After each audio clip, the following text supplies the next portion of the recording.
summit tonight, here is Josh.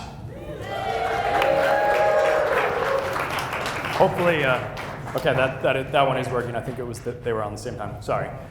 All right, I think this might be the largest crowd I've ever spoken in front of, so be kind. So yeah, you guys are in for a really special evening. This is our 8th and final stop on the tour. We've been all over the country. We started in LA about 2 weeks ago, and we've bounced over to DC and New York, and now we're back here with you all tonight. So it's going to be a fun evening. We haven't done a lot of this before, and you know, if you walk around this building, there are a lot of cool products that you will find.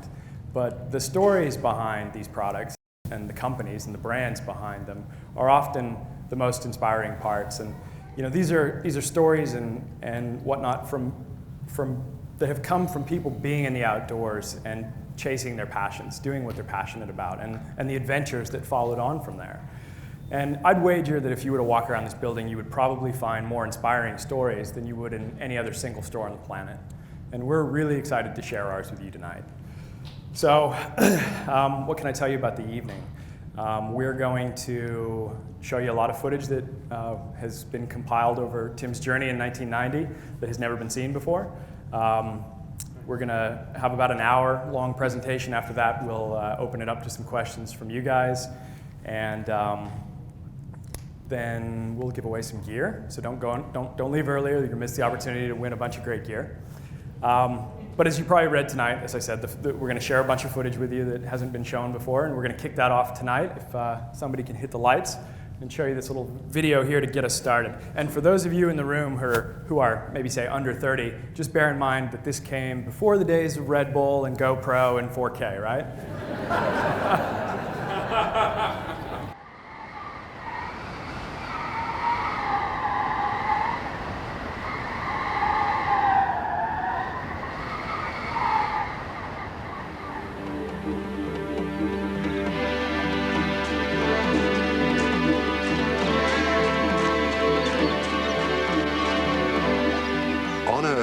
Flattest continent, he trains for towering mountains. In sweltering heat, he steels himself for snow.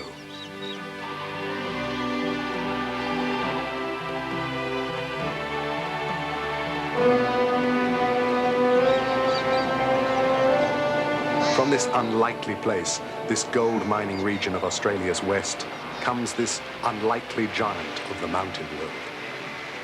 Tim Macartney-Snape, world-class mountaineer. Already he's climbed a hard route on Everest. Now he plans to return. Ahead of him now, that ultimate climb, that ultimate journey. Across great lands, great rivers, through every layer of our world.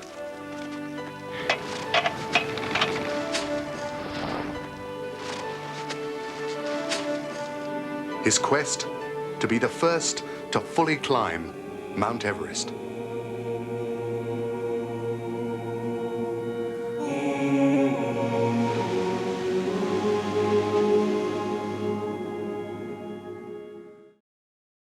Kind of got a Crocodile Dundee meets cliffhanger or something vibe to it, doesn't it? A lot of that footage came from an Australian Geographic documentary that was filmed from a lot of the footage that Tim took himself on the 1990 expedition. But we'll talk a little bit more about that later. So the other character in our story tonight is obviously Mount Everest. And nowadays, well, let's talk about sort of the average expedition to Everest. It takes about 2 months. Most people who attempt Everest arrive in late March, and they'll summit sometime in early May. Most parties arrive to Lukla. They fly in from Kathmandu. Now, Lukla is about 9,300 or so feet. And from there, it's about a 10-day trek to base camp at 17,000 feet. And as I said, most expeditions then will take about 2 months in total. Nowadays, about 800 people a year attempt Everest. And in total, about 4,000 people have summited Everest over the years since 1953, when Hillary and Norgay first went to the summit. About 300 people have died attempting Everest, and certainly over the last few decades, as commercialization has really taken hold, that has increased. But in all, of all the 4,000 people who have summited Everest, less than 200 people have ever done it without the use of supplemental oxygen. And a small handful of them have attempted the mountain solo, or summited Everest solo, without the support of Sherpas or any additional support to carry their gear. But really, there's only one person who can say that they've summited Everest in those two styles and truly experienced every one of Everest's 29,000 feet. So I want you to give a warm welcome tonight to Tim Macartney-Snape.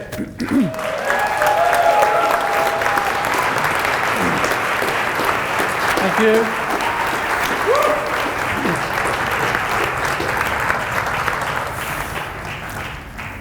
G'day, Tim.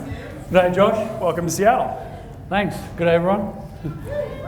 Now, I should have told you there will also be trivia tonight, so be on your toes. The last time I checked, the tallest mountain in Australia was about 7,000 feet. A little bit over. How did a lanky Aussie like you get into climbing and eventually high alpine mountaineering, being from the flattest continent on Earth? And before you answer, what is the tallest mountain in Australia? Oh, he's got it. Okay, trivia bomb.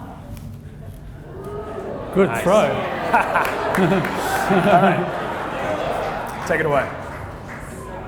Yeah, well, I actually, my parents had a farm in Africa, so I'm out of Africa. The southern highlands of Tanganyika, just to be precise, at about 6,000 feet. But when I was 12, my parents moved to my father's native Australia because political situation there got a bit dicey. And luckily we bought a small farm in the foothills of the Australian Alps, the hills.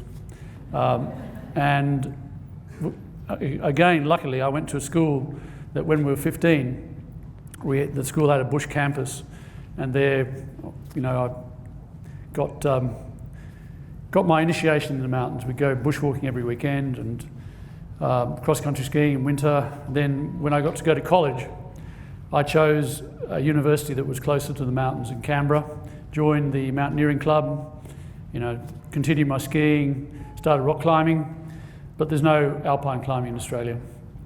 And the closest alpine mountains are in New Zealand, not that far away. So club members would go there during the summer, and that's where I cut my teeth on real mountains. So what was your first experience like in the Himalaya, and when was that? Well, the club was organising a trip to somewhere in the Himalaya. People had the idea they wanted to climb a big mountain. Australia's, back then especially, it was very hard to get any information about that part of the world. So we chose a mountain which was about 23,300 feet or something, way too ambitious for people with no experience. So if you're heading off the Himalaya, don't have any experience, go to a 6,000 metre peak first and build up from there. But to cut a long story short, I ended up, it was an amazing experience, it really was, but I ended up being the only one to get to the summit. And after that, it was kind of, an addiction developed. And so I went back on several expeditions, and eventually I found myself here, where that mountain in the background is Everest. Up until that point, this is on the north ridge of Ama Dablam. Up until that point, I never thought of myself as an Everest climber, but seeing the mountain there, you can't resist wondering what it's like up there. And I thought, well, I'm not really interested in doing what other people do, but it'd be really cool if a group of people from the world's flattest continent put up a route on Everest. There'd be an Australian route on Everest, and it'd be much better if it was done in good style. So again, to cut a long story short, my friends and I got permission for a route somewhere on the north face. And this is my climbing partner, Greg Mortimer, and I on the summit, which was pretty incredible, really, that we pulled it off. We had a lot of luck, but I guess a bit of determination there. So you put this new route, excuse me, you put this new route up in '84 on the north face of Everest. What led you to go back in 1990? How was this idea born? Well, I definitely didn't want to go back to Everest. I mean, climb a new route without oxygen, alpine style or semi-alpine style, what more could you do?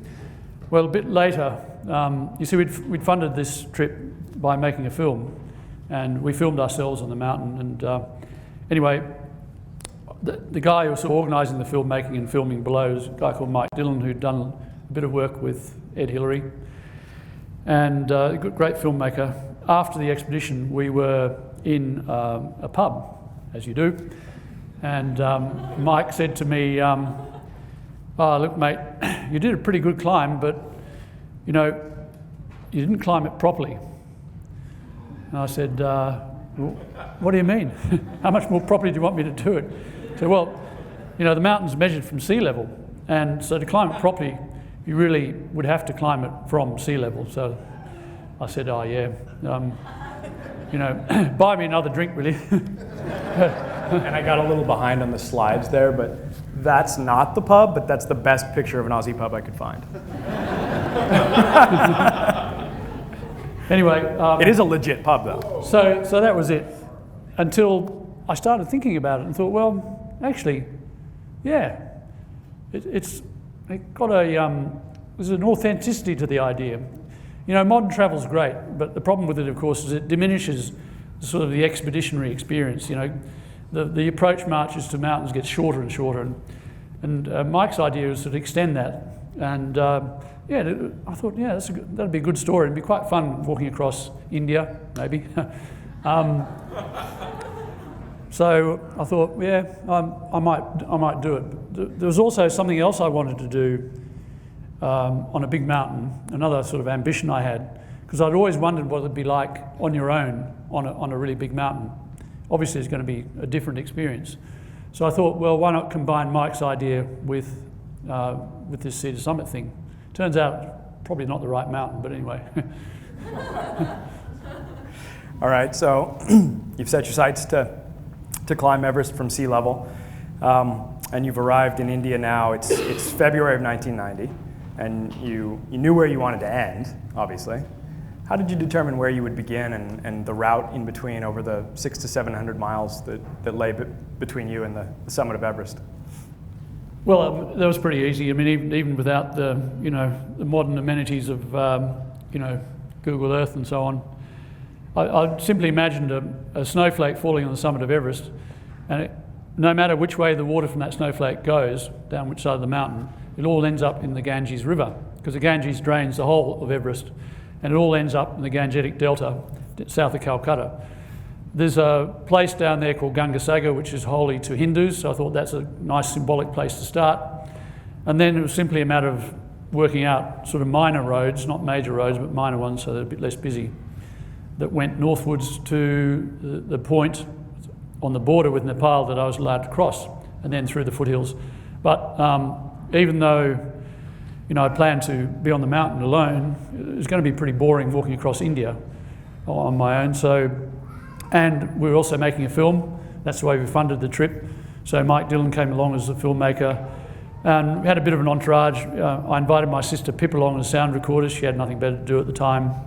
My then wife Anne came along as, well, she was a doctor, but hopefully wouldn't need her services. And we had a 110 Land Rover driven by a young Englishman called Charles, who provided the sort of backup support for the film crew.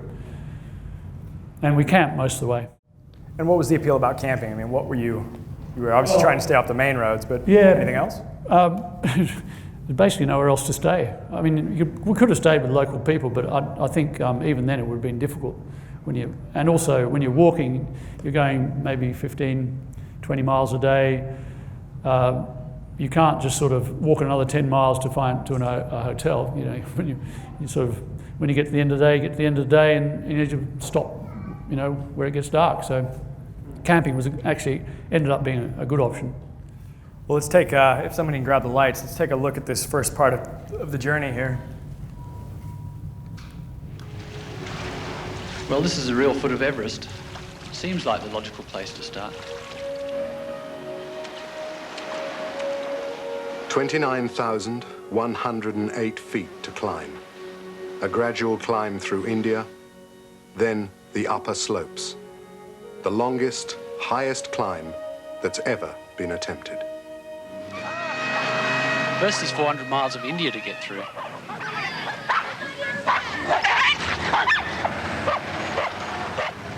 One thing's for sure, I've really got to take care. Steer clear of everything, from 10-ton trucks to the tiniest germ. Somehow avoid dog bite, dysentery, malaria, everything really.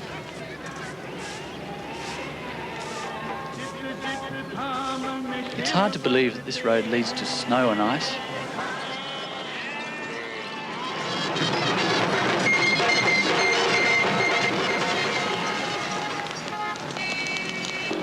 Can't believe the pollution here. Only 20 feet above sea level, and I'm already having breathing problems. I wonder if I'm doing the right thing. Trying to do the whole climb with that bottle of oxygen. I sure could do with some now.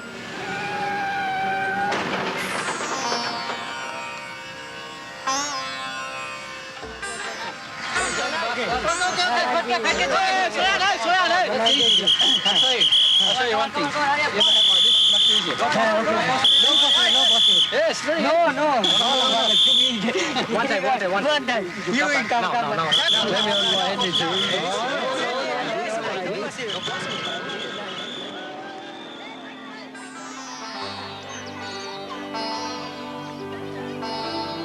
29,000 feet still to climb.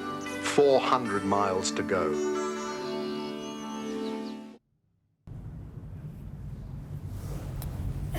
Grab the lights.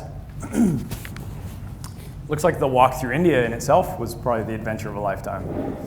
Yeah, it was pretty amazing. But you ever tried being a Pied Piper for 5 weeks? If you look at a map of the world and of population density, the highest rural population density is the Gangetic Delta. It is incredibly crowded. That makes it very interesting, but for someone from the outback, it takes a lot of getting used to the sense of personal space, which is greatly diminished there. The locals, they're just used to it, but just walking along the roads was quite hazardous at times, interesting, but all manner of traffic from, there's trucks going long distance, farm carts going short distances with all, produce on them, and pulled by oxen and horses and people, rickshaws. Camping was, that was sometimes quite hard. Something like going to the toilet. You just got to get used to people being there the whole time, following you everywhere, watching everything you do, because they're probably more fascinated by you than you are by them. But it was a good experience. What kinds of challenges did you run into during this first part of the trip? Did anything unexpected happen? Well, there's lots of challenges with all the traffic and the crowds and the threat of getting sick. But I think probably the biggest obstacle along the way was because we were following minor roads. When our road got to the Ganges, there wasn't a bridge. The locals simply crossed by ferry. Since I was trying to travel all the way under my own steam, it would have felt like cheating to take a ferry. So I thought, well, yeah, perhaps I'll swim. But having walked along the banks for a couple of days, I noticed that the poorer people use the banks of the river as a toilet. And the evening before my swim, there was a big thunderstorm and the banks of the river were washed clean.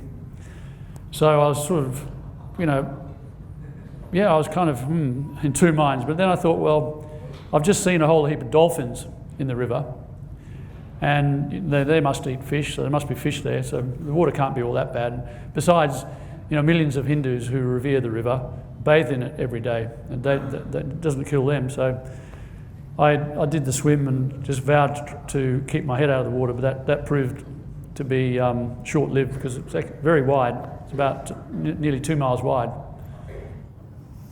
All right, should we watch Tim not cheat his way across the Ganges here? Get the light. Thank you.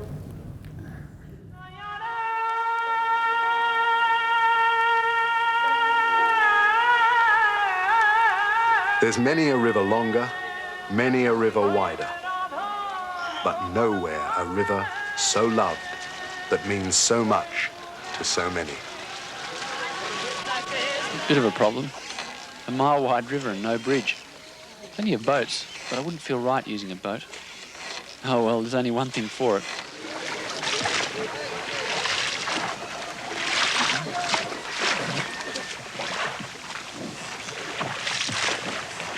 I've got to try and keep my mouth shut, keep my mind shut, try not to think what's in the water.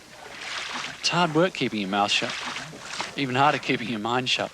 I'm desperately trying to think of all the good things in the water, all that pure Himalayan snow, and not think about the bulk of the contents.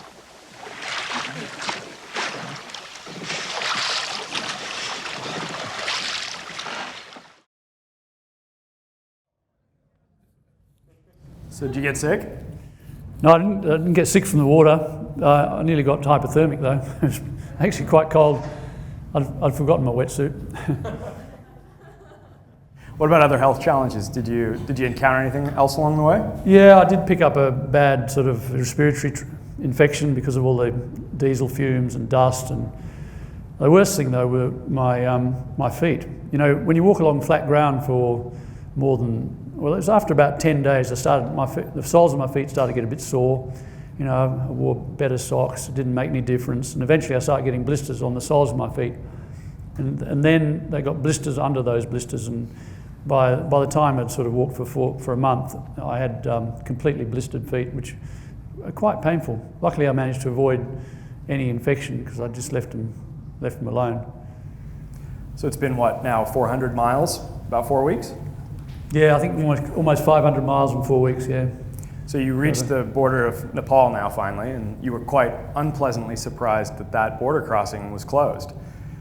And I find this to be truly one of the most inspiring parts of the journey. So I want you guys to watch this, and then we're going to talk about it next. So if we can grab those lights again.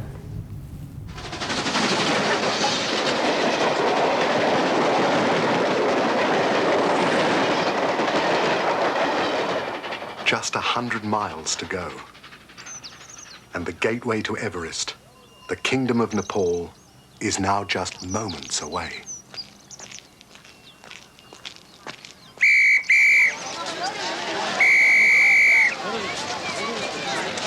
We've got 4 weeks to get in. What do you mean you can't drive? No further, please.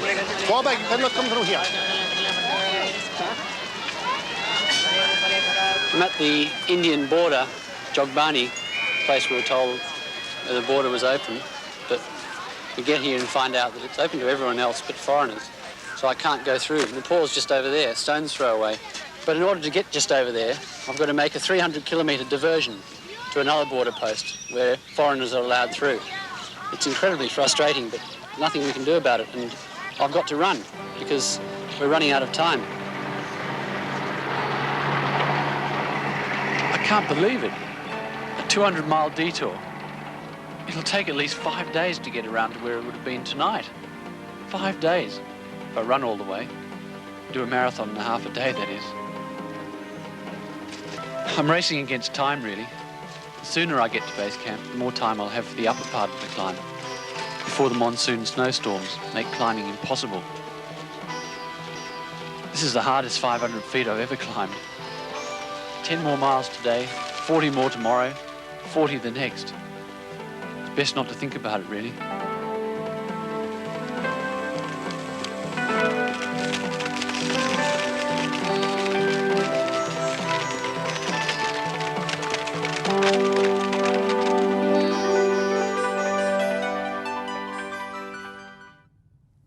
All right, who's run a marathon before? Raise your hands. Who felt like running one the next day? How about the next 3 days? Seriously, how do you find the stamina and the motivation to deal with that, knowing you still had 28,000 plus feet to climb ahead of you? Well, I was on a mission. Look, as I said in the footage, you got to get to base camp early in order to make the most use of any opportunity that comes along. So, I mean, I was basically faced with two options. One was to fight the bureaucracy, try and convince them to let me through that border point. But having dealt with the Indian bureaucracy on a number of occasions, I knew that was kind of doomed to failure. And the other option, of course, was to take the detour. And, it was a front-footed approach to dealing with the problem. I was kind of, inspired by the fact that there was going to be a change of pace, and maybe it would improve my aerobic fitness a bit. But, the first day was okay, but the second day was a hard one because, my body stiffened up and, you know, it was hard that day. The next day was a little less hard. Then the fourth day was pretty good, and the fifth day, I reckon I could have kept going, you know, all the way to base camp, but there was no need. We're back to where we were supposed to be. So you've made it. You've obviously made it into Nepal now. You're in the mountains. How did it feel? How did the world around you start to change? Well, you can see there, that's in the background, that's the plains. And literally, for 500 miles, it's flat to the sea. And so it's very exciting getting the hills. They rise very dramatically out of the plain. And because it's steep ground, well, a lot of it is not cleared, so there's some native vegetation around, a bit more interesting, the birds and so on. We were following footpaths from now on, so we said goodbye to Charles and his Land Rover and employed some locals to help carry our gear up towards base camp. And once you get into the hills, you know, you're going through little villages, and they're all making their living from farming terraced hillsides. It's a totally different world. It's a really exciting one to walk through.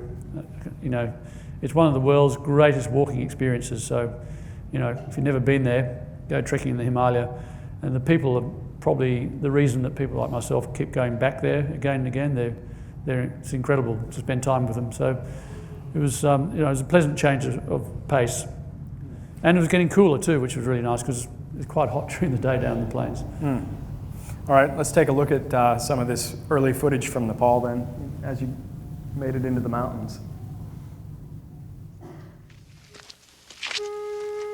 7,000 feet, a quarter of the way up Everest. Climbing now a botanical ladder, each rung more beautiful than the last.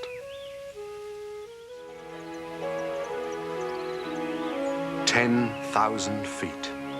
High ridges of alpine grasses, alpine flowers that carpet the trail to the grandest sight of all."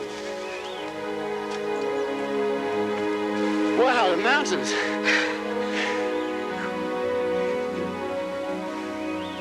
It's great to see them so clearly. It's a long way to walk to see the mountains, though, 500 miles. Everest's summit lies further west. 2 weeks to go from here to base camp, before the battle with its upper slopes begins.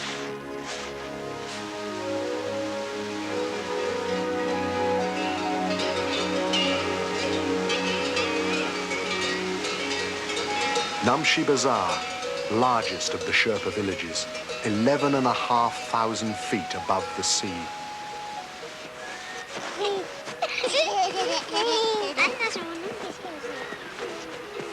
They have come 600 miles. They have just 20 miles to go.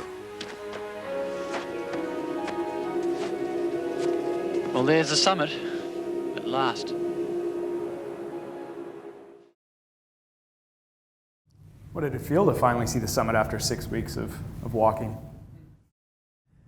Well, it confirmed that, yeah, I was really going to be on Everest because, you know, when you're in that tepid water in the Bay of Bengal, it's really hard to visualise or even, you know, concede that by your own effort you're going to walk out of the tropics into the temperate zone through the foothills and end up at the so-called third pole. But also seeing the mountain there in the flesh, so to speak, it, you know, suddenly brought home the reality that I was perhaps about to embark on something that was a bit risky. And, you know, you start to get that feeling in the pit of your stomach of, you know, the early stages of fear, which is probably a good thing to have. Were you on schedule? I mean, it's about 7 weeks now. You've made it to base camp at 17,000 feet. What was your window of opportunity like to attempt the summit? Thanks to the little jog around the border impasse, I was pretty well back on schedule, and I had about 4 weeks, which was optimal, to get acclimatised.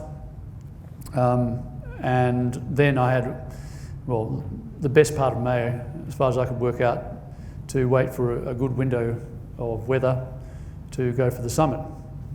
So I'm curious. I mean, at this point, you've walked for so long. It's been that many weeks. Did it feel like two distinctly different journeys in your mind? That one had just come to an end, or was coming to an end, and another different journey was about to begin?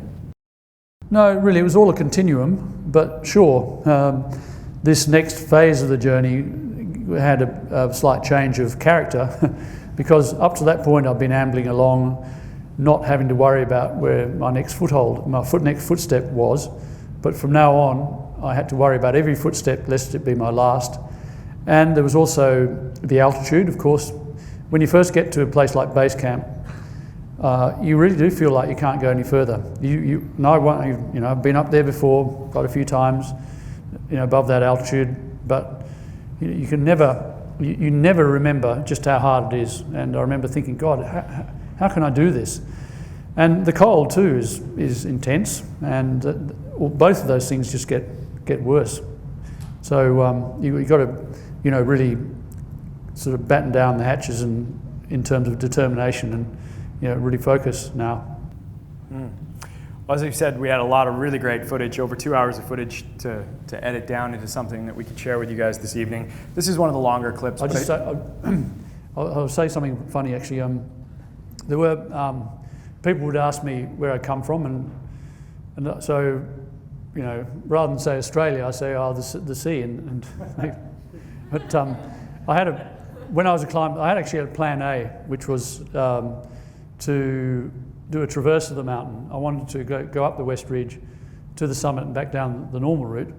And my acclimatisation plan was to fix the lower part of the West Ridge route, which had some very steep sections in it, in order to get acclimatised. There was anyway, so I was doing that, and I got up to the top of the West Shoulder on about 24,000 feet on an acclimatisation climb, sort of struggling up there into the flat part of the West Shoulder, and looking around. And all of a sudden, 3 people popped up from almost the opposite direction. They come up from the Tibetan side. There's a spur which goes down to there, and they said, "Oh, hello," and I said, "Hello." And I said, "Where'd you come from?" And they said, "Oh, I came from the sea." I wasn't trying to be facetious or anything. It just, it just popped out of my mind, and they sort of said, well, "What do you mean?" I said, "No, I really have come from the sea." Anyway, it was funny because we exchanged a few pleasantries, and they just load carrying up to there. They dumped their loads and went down. I continued along for a bit, spent a night up there, and descended down the Western Coombe. Anyway, a few years ago, I was in London. A friend of mine called Doug Scott was having a fundraising event, and he called it First on Everest. So he invited all the people who'd done sort of firsts on Everest, and we were there in one of the, having a dinner one of the evenings, and there's an Austrian called Peter Habler who, with Reinhold Messner, had made the first ascent of Everest without oxygen. And Peter said, I'm sure I met you on the West Shoulder." And I said, was that you? Anyway. All right. So, as I was saying, this is a longer edit that we're going to share with you, but this really captures, I think, what it was like for Tim to be on the mountain alone from base camp.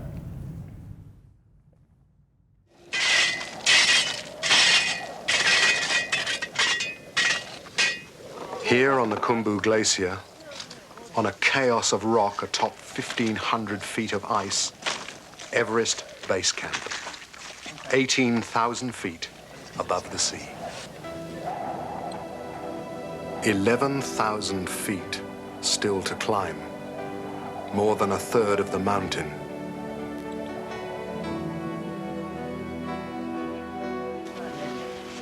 Blue skies, little wind. The summit is still. After 6 weeks of waiting, the moment has come.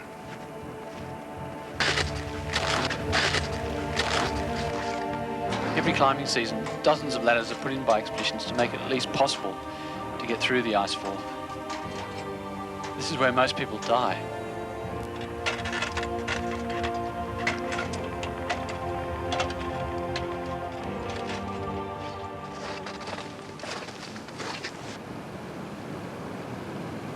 The most exciting ladders on the icefall are these vertical ones.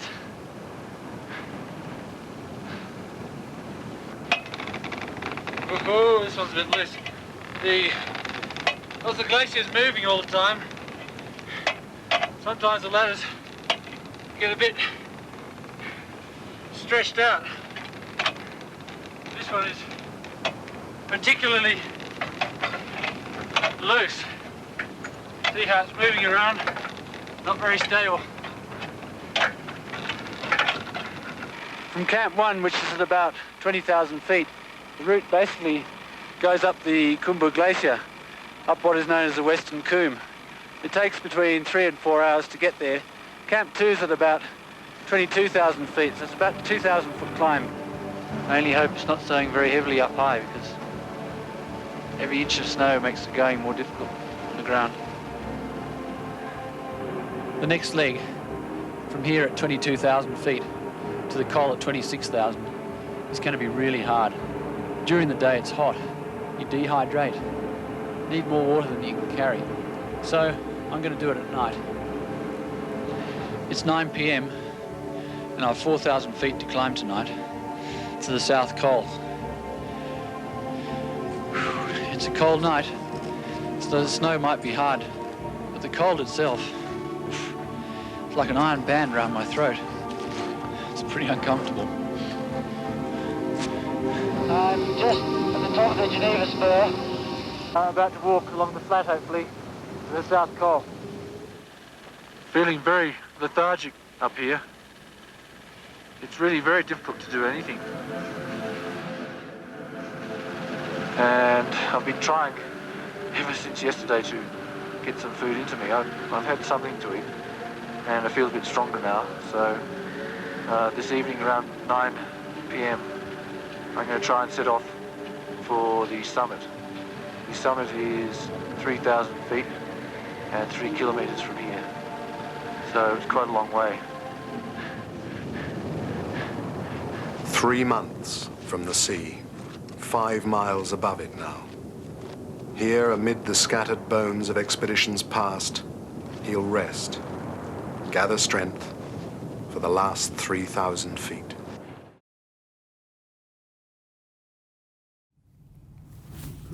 All right, let's talk about gear. Show us that camera. Look, this one? No. This one? That one. Certainly isn't a GoPro, is it? No, look, it's a much more beautiful thing. How much does it weigh? Well, maybe 6, 7 pounds, I don't know. Pass it around. So obviously not a flash drive, film camera. No, I wish. It's a Super 8 camera. At the time, it was the best option. Shoot, you took cassettes of Kodachrome 25, and if you run it at 25 frames a second, which is recommended, it takes about 2 minutes to go through a cassette. So how many cassettes are you carrying at this point? A pack full of them, like about 10 or 12 cassettes. And batteries? Yeah, AA batteries, and they don't last too long in the cold either. So. And so you're carrying this in one arm, climbing those loose fixed ladders, and I guess in some ways pioneering the selfie at this point, right? Well, I doubt I was the first to do it, but if you're climbing solo. What choice do you have? What else is in your pack? I mean, what are you carrying at this point from base camp? Well, probably around 40 pounds, because you've got to, have to have a good sleeping bag. Lower down, you don't wear your down suit because it's too warm, so you've got that in there. A tent, food, fuel, gas, and still camera, Walkman, remember them? Walkie-talkie. Walkie-talkie, stupid things. They always break. How does that differ from what, say, the average person attempting a summit? Oh, it's huge. I mean, it's a world apart now, and for the better. I mean, I noticed in the walk there, I had a walking stick. I mean, I should have been using trekking poles much earlier than I adopted them. So start using trekking pole, guys. You'll save your legs. Yeah, I mean, obviously that's one of the reasons why we started Sea to Summit, and one of the reasons it's been a successful brand is, stuff is lightweight now. The fabrics are lighter. It's everything's. I mean, everything's different. What about other climbing parties? Were you sharing the mountain with anyone at this point? Yeah, good point. See, I mentioned I had a plan A, and that was to do the West Ridge, but There were 6 expeditions on the mountain, which I was surprised by. There was a large Nepalese army expedition, the first Nepali expedition to actually attempt the mountain, and they were successful. There were about 100 people in that team, not all climbers, a lot of support staff. There was a large American expedition mainly from Colorado, Nevada, Arizona. It seems to me they were all water rights lawyers, and they also had a few sort of semi-professional climbers along. Pete Athens, Scott Fisher, who's a local from here, and Wally Berg. And then there was a large New Zealand, slightly smaller, New Zealand expedition who had a couple of Swedes and a Belgian on it. That was organised by a couple of guys called Peter Hillary and Rob Hall. Then there was a very small Belgian expedition with 1 person on it and a few Sherpas, and my expedition. All of those expeditions, except for another one who was a Swiss expedition, hardcore climbers, were on the normal route. So the Swiss and I were trying to do the West Ridge. So we joined forces early on because I wanted to fix rope, they wanted to fix rope. There's a steep, can I borrow that? There's a base camp is down here. That's the Khumbu icefall. So base camp is situated about here. So this is the summit, and the normal route goes up the icefall, sort of curves around the western Coombe, this high valley, up the Lhotse face, which is behind this spur of Nuptse, up to the South Col, which is there, and then up the southeast ridge, which is behind. The west ridge comes down from the summit along here to the west shoulder, and then down this fairly steep, icy, rocky slope to this saddle, which is a low la.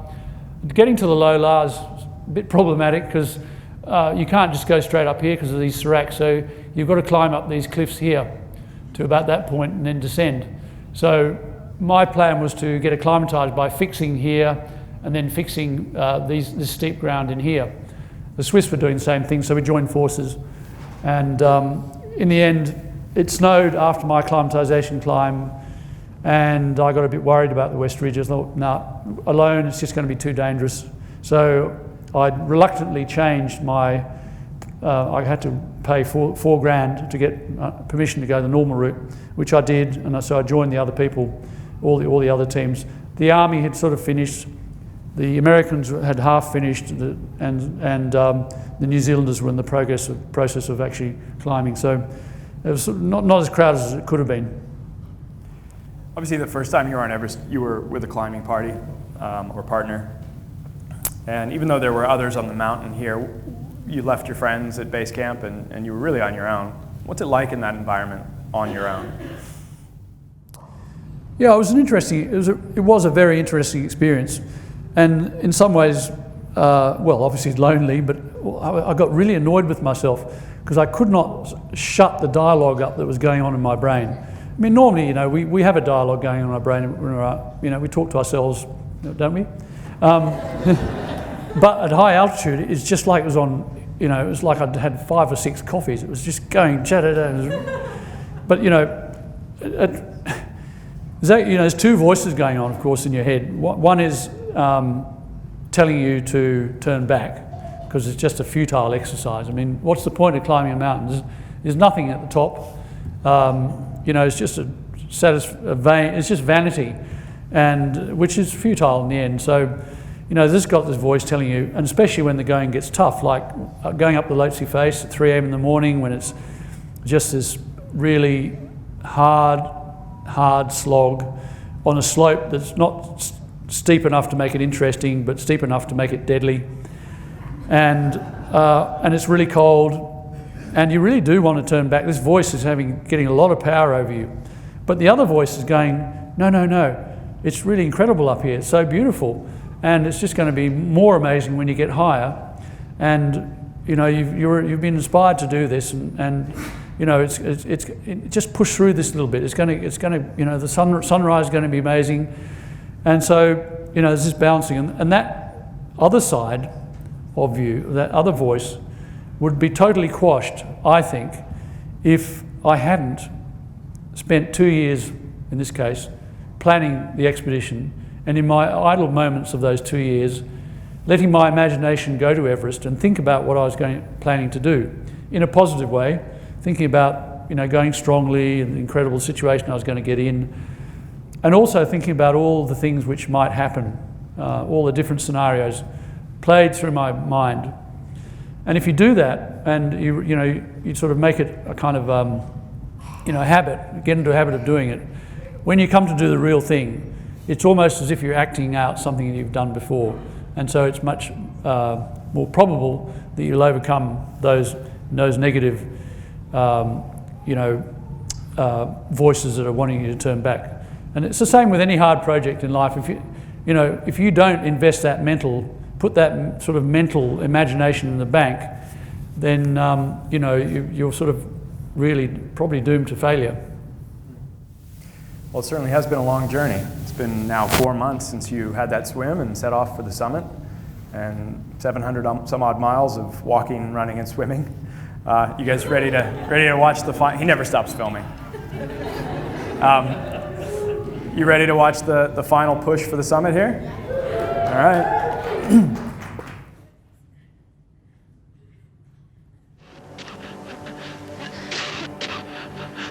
A minute ago, I thought I was going to die. I had this urge to vomit, and surely enough I did. I can ill afford to lose any fluid from my stomach. Been climbing since 9:30 last night, and just below the top of the south summit at 28,000 feet. The sun's just coming up, as you can see. It's gusty. I thought I'd die several times during the night. This has been really, really hard going today. Very, very difficult. Don't ever want to do this again. Very, very hard. This is two or 4 steps for me. Exhausted.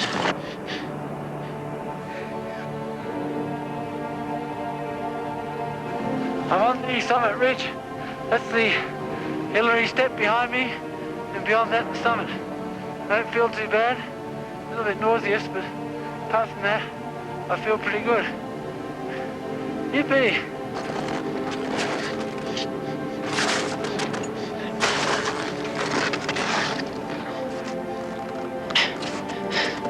Well, the summit is somewhere up there.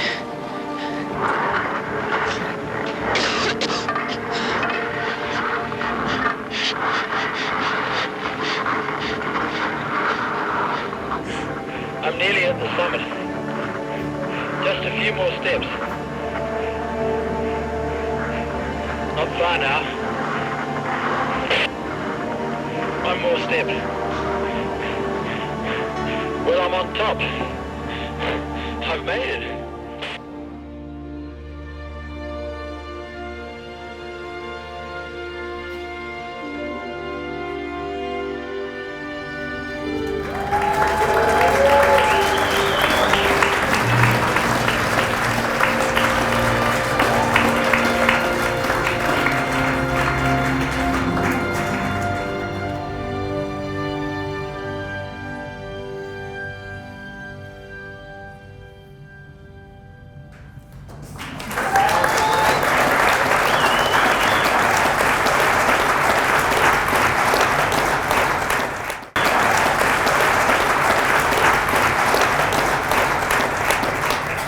I've seen that footage a couple hundred times now, and I still get goosebumps.